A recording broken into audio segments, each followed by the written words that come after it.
Welcome in, everyone, to the AL Recruiting Power 5 podcast. And we are joined by a very special guest, Coach Cedric Douglas. He is a coach at the University at Buffalo. He's a defensive line coach and the run game coordinator. Coach, we're so glad to have you on the podcast. Man, it's great to be here. I appreciate it when you reached out. I said this would be, an awesome time to, share some stories and get to know you as well.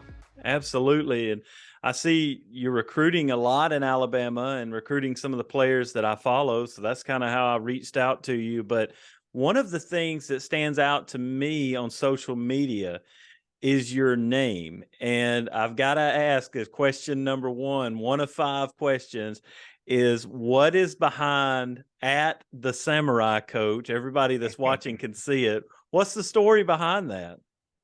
So it's kind of funny. It did really kind of come out of nowhere a little bit because a lot of stuff happened in COVID. And at the time I was coaching at the University of Massachusetts, and things were a little bit tighter up there during COVID. You really weren't allowed to do much. And so, I was coaching my guys via Zoom, you know what I mean, and stuff like that. And so obviously you got a lot more time on your hands because you can't, really get with your guys, can't leave the house. So one day I got into like audio books, and I was just reading, and a little backstory. Before coaching, I had my degree in special education and history. So like I've always liked things with that. And the next thing that happened was I was reading this book. To be honest with you, it was a book called, it was 50 Cent's, like the 50th Power. So I'm reading this book, and it was just talking about different things that got my mind going. And then I read another book. It was like Rick Ross, who was like one of my favorite rappers, like had like a like kind of just how he got going and got his name around and things of that nature. And but literally, and it's funny, it's the recruiting thing, that's really what sparked it. It was like, how can I connect to more kids? Like, I'm really not, I mean, I've lived in the Northeast now for going on 5 years, but like my family's from Mississippi, my mother's from Mobile, like that's like I'm a Southern dude. So like my room, if you look at my room, very Southern driven. Like, one of my best players is an Alabama kid. And so like for me, it was like, how do I reach guys and kind of build a connection? And it just kind of came to me. I was like, well, I was watching a movie, Surprise, during COVID in the house, one I've seen a million times. And it was The Last Samurai. It's a movie with Tom Cruise. And like, I don't know, I watched that movie a bunch of times, but like it was like one of my like things that I liked when I was studying history, like ancient civilization. So anyway, but I started watching and I started thinking, like, I'm a freaking D-line coach. Like, these things are our swords. And like it's perfection with these things that make us better than the next guy. Because at some point you get to when you get to the NFL, I mean, things are relatively even. Like, he's fast, I'm fast. He's strong, I'm strong. He's quick, I'm quick. The thing that keeps guys that don't just get to the league, but they stay for 10 years. Like, you look at Fletcher Cox. He's been in the NFL dang near since I even knew what football was, at nose tackle, and is still killing it. Like, but it's because he's one of the most technically sound dudes in football. And so like I kind of connected that with being a samurai. And so one of the things I always said was, and I got a whole deal. Like, I got a creed, and it's like it's the nameless and faceless opponent. And so it's like, today my opponent is nameless and faceless. So therefore I must train every day so that when my sword meets his, that I'm the more prepared and I will leave the battlefield victorious. So I put it all together, boom, during COVID. I had way too much time on my hands. Drew a logo myself, the whole thing, and it just became how I connected with recruits. And it just stuck and it took off. And like, it's, the principles of who we are as a unit, it became my room's culture, discipline, these things and that. So anyway, long story short, the Samurai Coach was born. Hey, I had to ask. I mean, it was just on there, and I thought, well, I got this guy on. I got to talk to him about that. And Yes, so, sir. all right. The second question I got for you is, what is your best recruiting story? I mean, you're in the business for a while. There's got to be a Yeah. good one out there. Man, it's so funny. I've been all over the country in terms of recruiting. I give you a little bit like of a good story, but slash like one that I think kind of shows you a little bit what recruiting should be about. And so, like I said, when I was at UMass, it was during the COVID time. So, like, people were just figuring out what that means. And first of all, you're trying to figure out life. Is the world about to end or not? Like, you know what I mean? Is this it? And then it's like, what does that mean for football? And so I had previously coached defensive line for Hutchinson Community College in Kansas. Hmm. And so, like, ever since then, I've been a very big JUCO advocate and like all those kinds of things. And I recruit heavily in that way. And there was a young man who was at Hutch at the time, getting a year back. What are we going to do? And I offered him at UMass. And I knew he was like, honestly, he had like, I'm at UMass. He probably had maybe like 10 like Power Five offers in schools way bigger than us with a bigger market. But I've always felt like, man, you got to tell me no. Like, I'm a hard headed dude. You got to tell me, not just tell me no, you got to tell me no about like 50 times because just the way things are going and changing, it might be no today, but it might not be no tomorrow. Right. And I'm not just going to settle for a guy that I don't believe is right for the program or really what I'm about. So I offered this guy a UMass. So we go on through it. He's not even, I mean, it's not even remote interest. Like he's a freaking monster. He's 6'2.5", 6'3", 305 pounds. He runs like a deer. He's strong as an ox. Like he's an animal. Like, so I go, okay, what's the harm? Well, I leave UMass and I get hired on at Buffalo. I offered him again.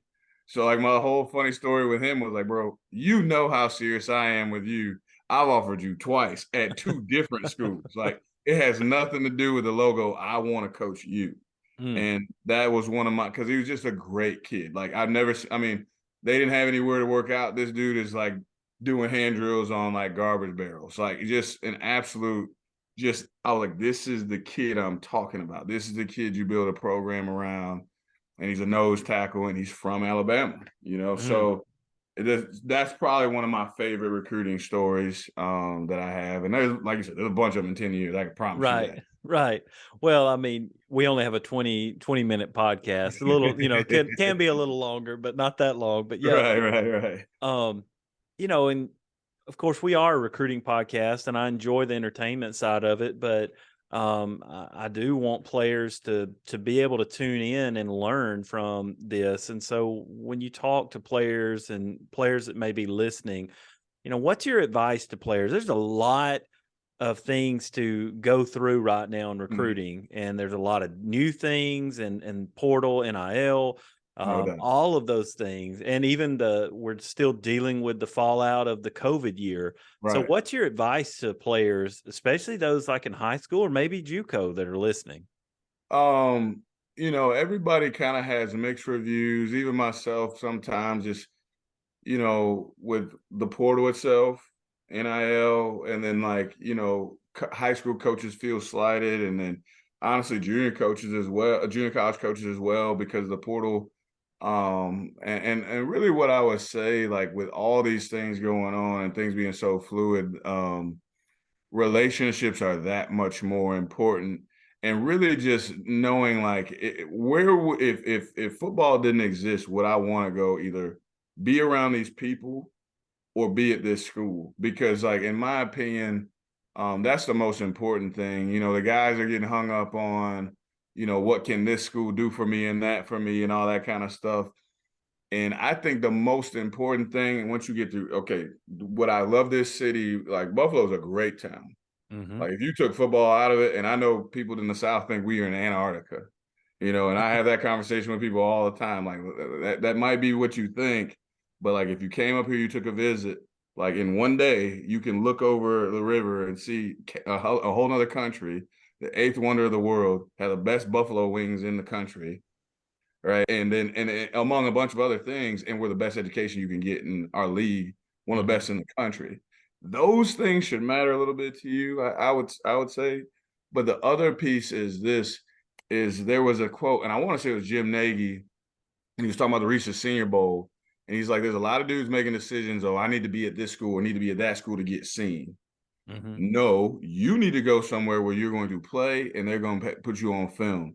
That gets me into my little thing on the NIL stuff. There's kids that make decisions to either leave a school or go to a school based on NIL. But where I came from and how I grew up, it was how can you get me to the NFL? Yep. You know what I mean? And it's like, okay, I can take this NIL deal for XYZ, or I can really work hard, get myself great tape, and put myself in position to sign a multi-year, multi-million dollar deal. Yep.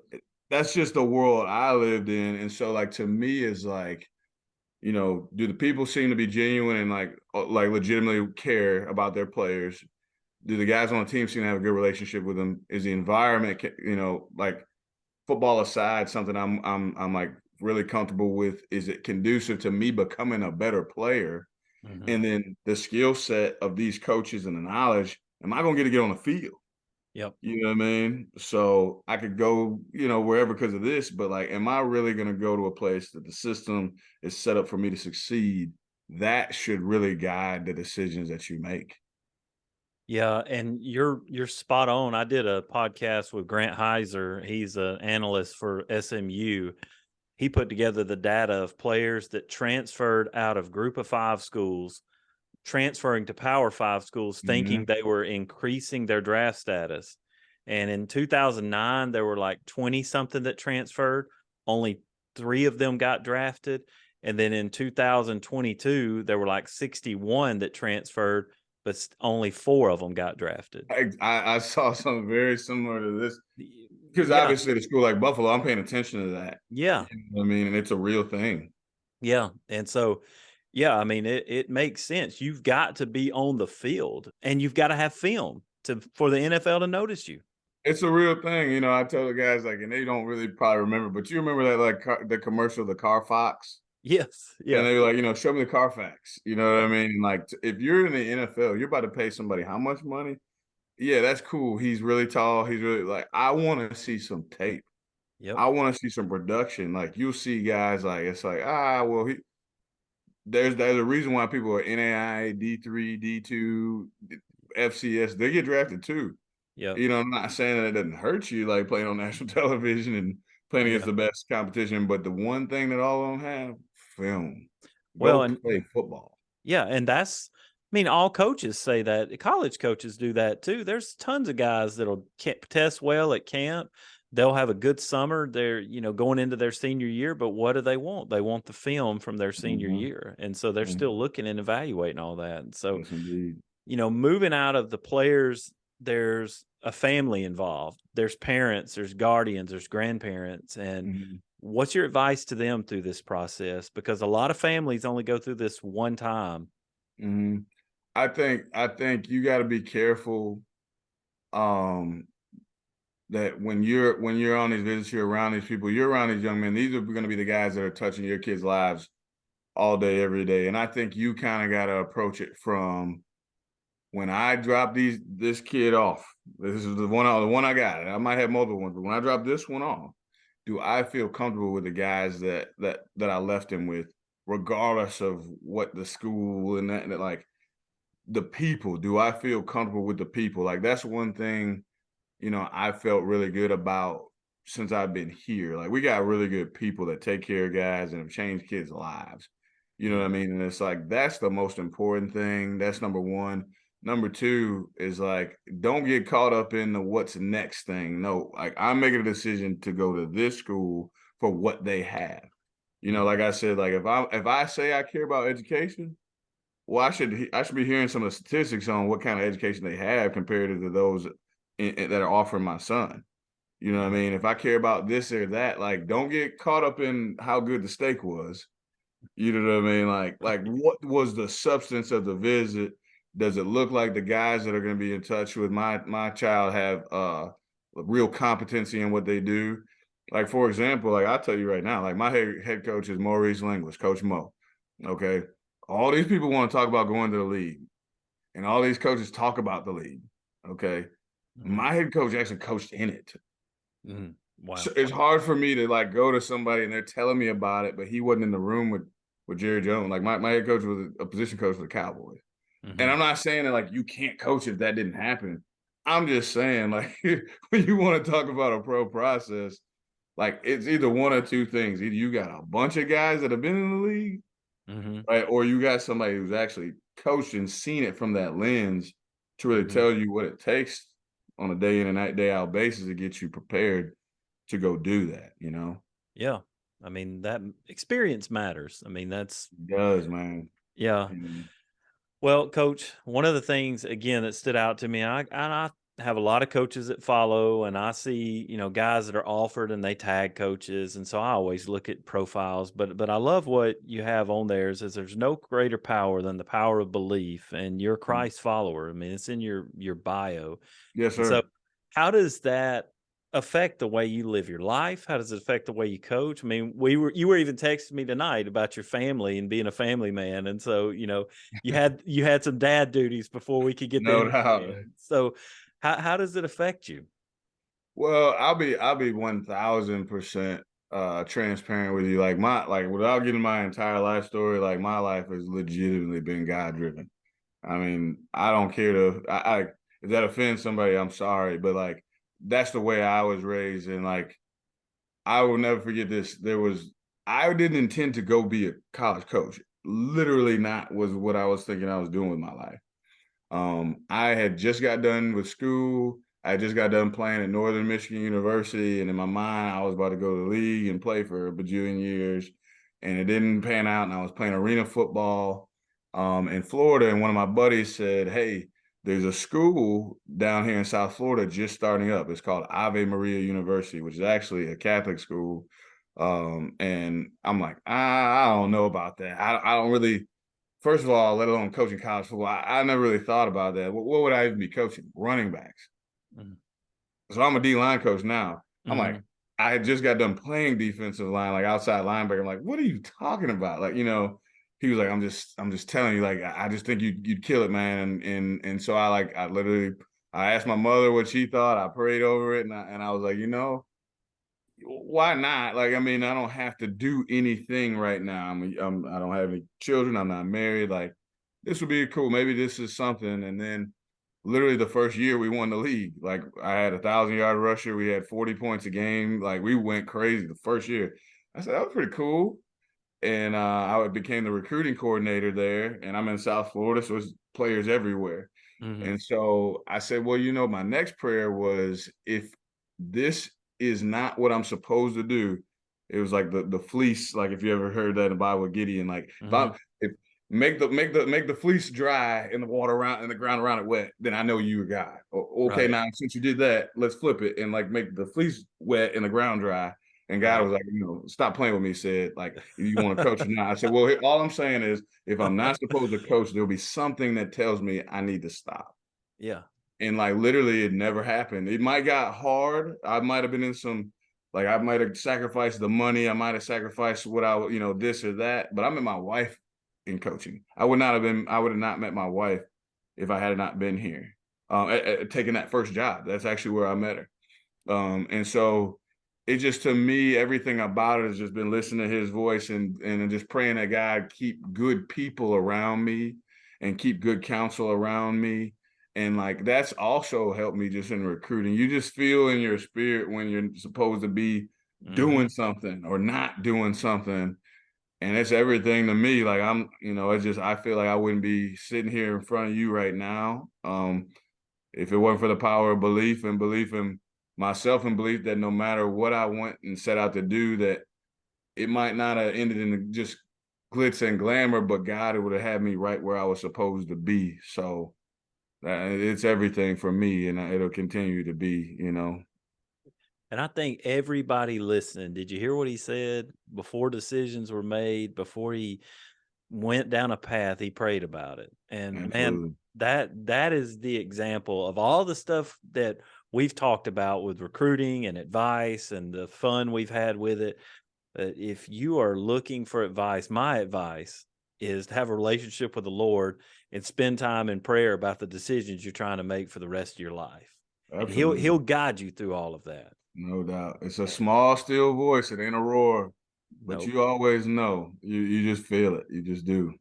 Well, coach, man, that was fun. I appreciate you, man, and I Mhm. appreciate you standing up for players, and just being an example of Christ to your players and to the recruits that are going to be listening and families that are going to be listening. I appreciate you, man. Yes, sir. No problem. It was great. I appreciate you. I couldn't believe and this is another one of those God things. I said, he hit me up. I got to find a way to make this work. There's something about this that is probably important somehow. And maybe not right now, but somehow it's important. Well, I don't think, and one of the reasons I'll give you this story.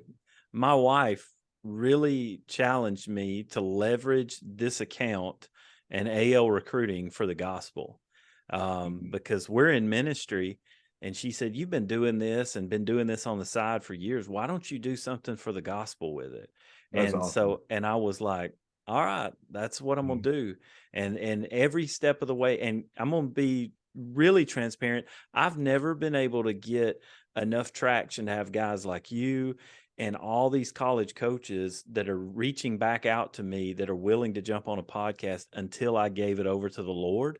And when I Mhm. did, it was just like it was like Mhm. the Lord just said, "All right, here you go, David." There And you go. all these guys started. That's how I started. I'm I'm getting telling you. you're my second interview of the day. It's crazy. So like, it's just the way God has just done it. And so, Man, but I man, I love it. appreciate you. Yeah, this was great. I appreciate you. And if there's any way Same. we can help you, we will. And we wish you nothing but the best. We'll be praying for you. And hopefully, the University at Buffalo has a great, great season this fall. Much appreciated, brother. And if you ever need anything, you already know. Reach out. Absolutely. Absolutely. Well, thank you guys, everybody, for listening. Like, subscribe. We appreciate you doing that because that helps us have more interviews, help more players. Have a great one. God bless everyone.